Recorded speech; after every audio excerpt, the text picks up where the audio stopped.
my God आज फेरि पनि एउटा आइफोनको डिस्प्ले चेन्ज हुन आएको छ हैन अब यसको डिस्प्ले चेन्ज गरौँ है त यो चाहिँ अलिकति मैले खोलिसकेको थिएँ हैन यसलाई पुरै खोलौँ न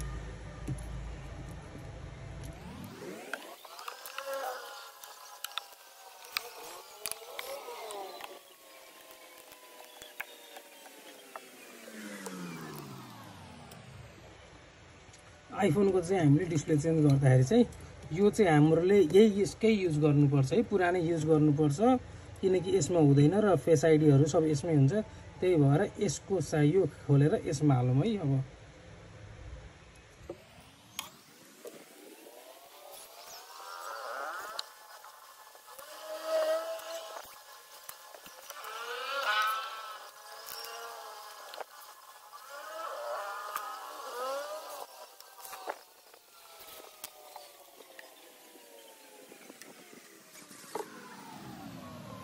यो हाम्रो कम्प्लिट भइसक्यो हैन अब यसलाई बोर्डमा फिटिङ गरौँ है त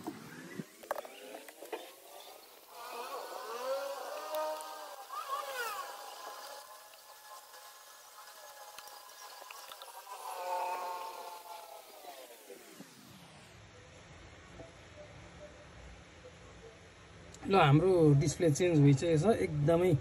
मजा तरिकाले हेर्न सक्नुहुन्छ सबै नम्बरहरु वर्किङ छ डिस्प्ले हाम्रो एक नम्बर